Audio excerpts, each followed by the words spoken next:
আজ পর্যন্ত আমরা জানতে পারলাম না পোর্টালটা কি জিনিস, কোন পোর্টালটা কই,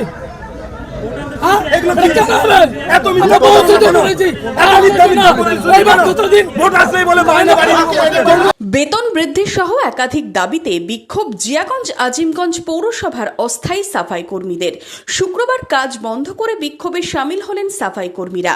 কেউ 10 বছর, কেউ তারও আগে থেকে সাফাই কর্মীর কাজ করলেও এখনও স্থায়ীকরণ হয়নি। দীর্ঘদিন ন্যূনতম বেতনে কাজ করতে হচ্ছে। পৌরসভা কর্তৃপক্ষকে জানিয়েও হয়নি সুরাহা। শুক্রবার বেতন বৃদ্ধি, স্থায়ীকরণ ও সামাজিক সুরক্ষার দাবিতে মিছিল করে জিয়াগঞ্জ আজিমগঞ্জ পৌরসভায় বিক্ষোভ অস্থায়ী সাফাই কর্মীদের। আমাদের বিক্ষোভ হচ্ছে বেতন বৃদ্ধি নিয়ে। আমাদের কয়েকটা দাবির উপরে আছে, যেরকম প্রথম দাবি হচ্ছে আমাদের বেতন বৃদ্ধি, যেটা সমকাজে সমবেতন দিতে হবে, আর আমাদের সামাজিক সুরক্ষা দিতে হবে, এবং প্রতিটা যতগুলা দীর্ঘদিন ধরে কাজ করে আসছে স্থায়ীকরণ করতে হবে, যেটা এই পৌরসভায় 10 বছর থেকে 15 বছর ধরে বঞ্চিত আছে। এই পৌরসভা কোনোদিন কর্মচারীদের নিয়ে, অস্থায়ী কর্মচারীদের নিয়ে কোনোদিন ভাবিনি আর ভাববেও না, এটা আমরা জানি। সেই জন্য আজকে আমরা এই পদক্ষেপ নিতে পদক্ষেপ নিতে বাধ্য হয়েছি। 30 দিন খেটে খায় না, একদিন ছুটি দেয় না, আর কোনো পর্বে ছুটি দেয়, কোনো পুজোতে ছুটি দেয়। রবিবার দিন আমাদের তো ছুটির দিন, প্রত্যেকটা বিভাগে ছুটি দেয়, আমাদের রবিবারে ওখানে ছুটি দেয় না। 30 দিন কন্টিনিউ কাজ করে মেছেলা পারে, সবার একটা দিন ছুটির দরকার। প্লাস আমাদের মাইনা বাড়ায় না, আজ 15 বছর দিয়ে এটাই চলছে শুধু। যেমনি কোর্ট ওকিলে ডেট পর ডেট দেয়, ওরকম আমাদেরকে শুধু ডেট দেয়। আমরা খাবো কি, ছেলেগুলোকে পড়াতে পারছি না, ওটাই ডেট দিচ্ছে শুধু। ভোটও পার হলো, কত বছর ভোট পার হলো, কোনো একটা ফয়সলা নাই, কোনো একটা কথা নাই, কোনো একটা আমাদের প্রতি উন্নয়নও নাই লড়ার জন্য আমাদের প্রতি। দাবি পূরণ না হওয়া পর্যন্ত কাজ বন্ধ রাখার হুঁশিয়ারি দেন অস্থায়ী সাফাই কর্মীরা। এদিন অস্থায়ী সাফাই কর্মীদের দাবি দেওয়া শোনেন পৌর কর্তৃপক্ষ। এই নিয়ে পৌরসভার এক্সিকিউটিভ অফিসার এইসব কর্মীদের বেতন কম তা সরকারকে জানানো হয়েছে, এমনটাই জানান। এই বিষয়টি নিয়ে দ্রুত আলোচনায় বসে সমাধানের চেষ্টা করা হবে বলেও জানান এক্সিকিউটিভ অফিসার। ওদের বেতন বৃদ্ধির দাবি, মেনলি যেটা দাবি সেটা হচ্ছে বেতন বৃদ্ধির দাবি। এটা সত্যি কথাই, ওদের বেতন খুবই কম, সেটা যাতে বৃদ্ধি করা যায় সেই ব্যাপারে আমরা আগেও ব্যবস্থা নেওয়ার চেষ্টা করেছি। স্টেটকেও জানানো হয়েছে যে এদের বেতন সত্যিই কম। তো সরকারও নিশ্চয়ই ভাবছে পুরো ব্যাপারটা নিয়ে, দেখা যাক কী করা যায়।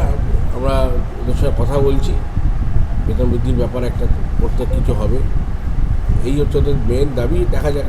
এখন দেখুন, কনজারভেন্সি হচ্ছে একটা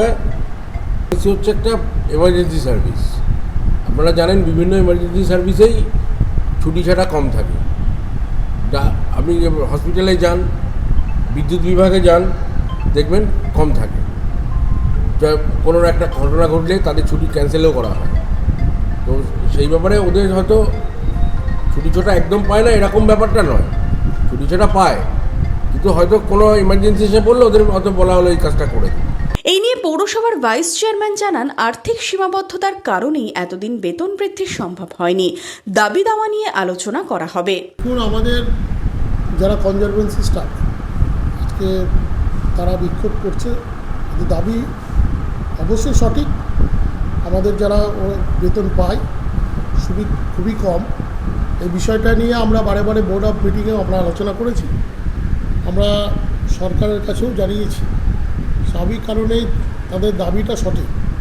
আমরা তাদেরকে আশ্বাস দিলাম, বিষয়টা নিয়ে আমরা ইও সাহেব আমার সঙ্গে আছেন, ইও সাহেব আছেন, চেয়ারম্যান সাহেবের সঙ্গে কথা বলে যে যাতে বেতন বৃদ্ধি করা যায় সেই ব্যাপার নিয়ে আমরা ভাবব। না ওনাদেরকে প্রত্যেক কর্মচারী আমাদের সব পরিচিত, নিজেদের ভালো সব কর্মী, তাদের সঙ্গে কথা বললাম, তাদের সঙ্গে আমার দীর্ঘদিনের সম্পর্ক, তারাও বলেছে এবং ওদের দাবি দেওয়া থাকবে। পৌরসভায় আসতে বললাম এবং আমাদের এফও ইওর সঙ্গে কথা বলে সমস্যা যাতে মেটানো যায় তার ব্যবস্থা আমরা করছি। পৌর কর্তৃপক্ষ মৌখিক আশ্বাস দিলেও তা মানতে নারাজ বিক্ষোভকারীরা। আন্দোলন চালিয়ে যাওয়ার হুঁশিয়ারি দিয়েছেন পৌরসভার অস্থায়ী সাফাই কর্মীরা। Bureau report, Madhyabanga news.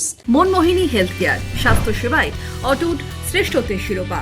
জেলায় প্রথম robotic knee replacement, cardiology with cath lab, neurosurgery, specialised trauma unit থেকে স্মাইল ট্রেন, একগুচ্ছ পরিষেবায় নিয়োজিত। Monmohini health care, quality care with personal touch, Baharampur শিল্প তালুক।